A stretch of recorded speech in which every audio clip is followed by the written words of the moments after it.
Mercedes had a mixed feeling weekend in Baku, where Russell managed to capitalise on a two-man crash ahead of him yet again and score a podium finish, while Hamilton struggled with the car throughout the entire weekend and barely scored 2 points for his team.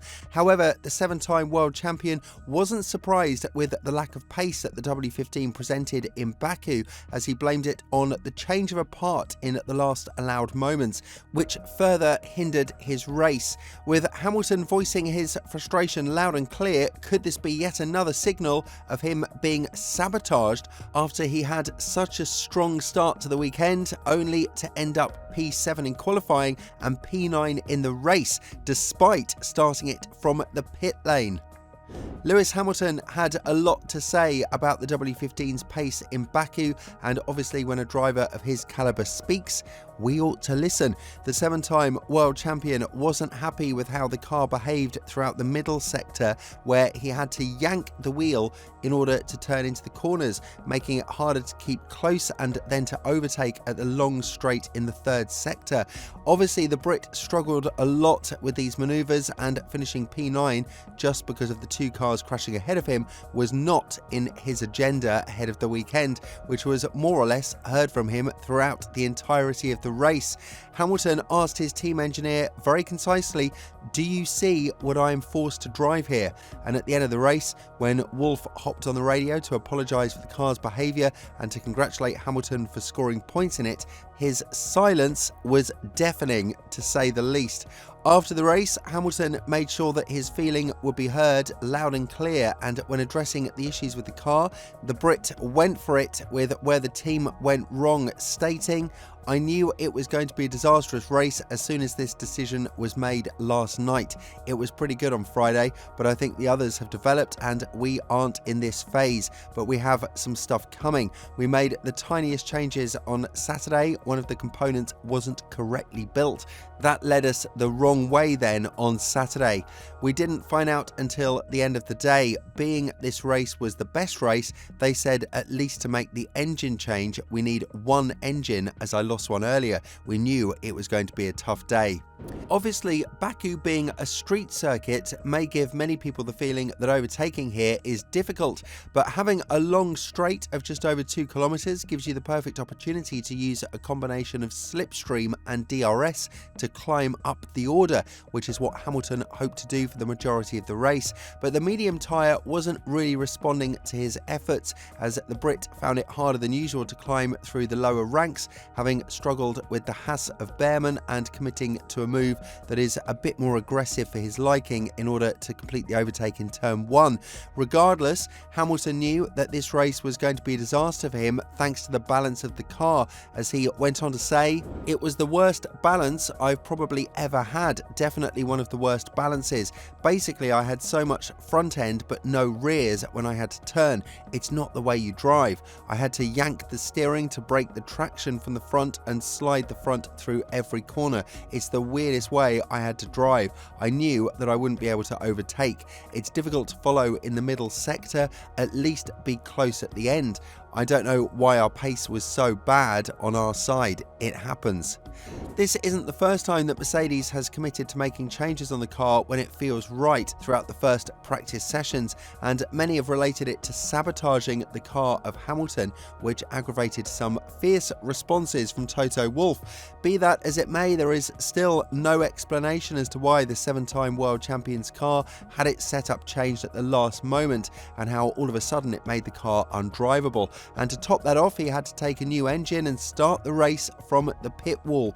Again, Mercedes was betting on their top speed and the solid race pace that they showcased on the hard tyre throughout the free practice sessions, but the issues that Hamilton had made it impossible for him to climb to the higher points finishes and capitalise on a struggling Red Bull of Verstappen. Wolff was quite realistic when talking about the outcome of the Baku GP, as he stated that the podium finish of Russell is not not fooling the team that they've done a good job. Effectively, they had 3 teams starting ahead of them on Sunday, and even though Perez finished ahead of Red Bull, it wouldn't have happened if not for the crash between Perez and Sainz.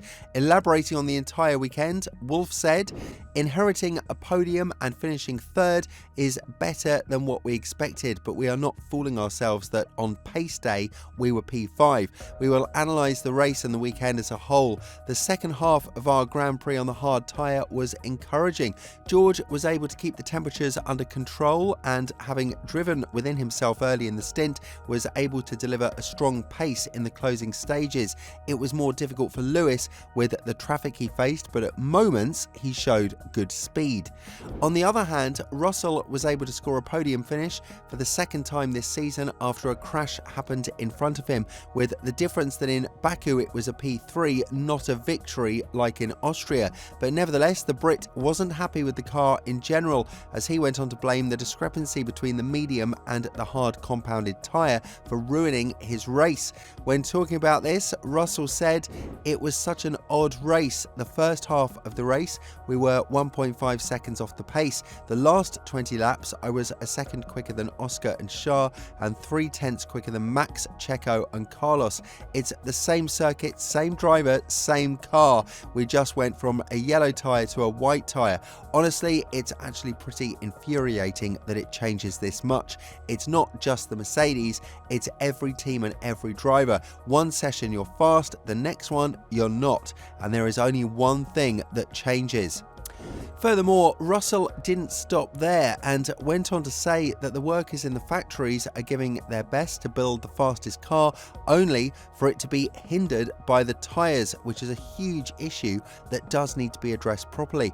Further elaborating on this, he continued, "I think even the people who make the tyres don't understand the tyres. I think we all need probably some serious conversations again about what is going on, because we've got 2,000 people working their butts off to deliver the fastest car. 20 laps of the race, we had a car that was comfortable fighting for victory. The 20 other laps, we had a car that probably shouldn't have been in the points.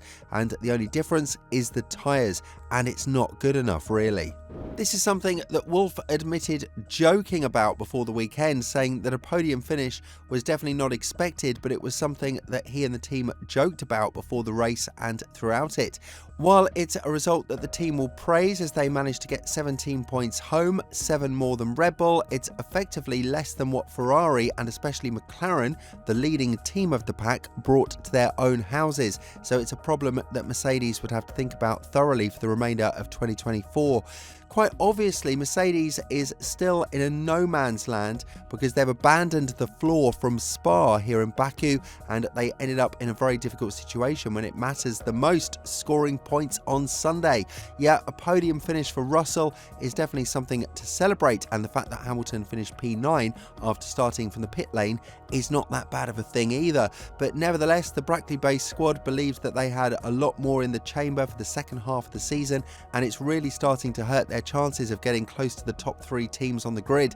Red Bull's struggles are the only ones they could relate to in terms of outperforming them on pure race pace, as both McLaren and Ferrari are seemingly in a league of their own at the moment, at least judging by the performance in the last 2 races.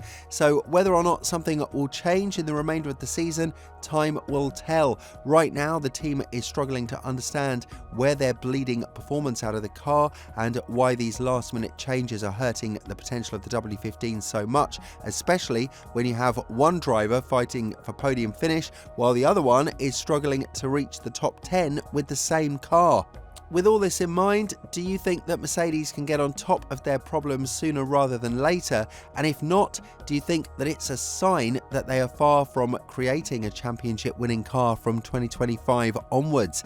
Let us know down in the comments below, and once you've done that, have a look at the video that's appearing on your screen right now.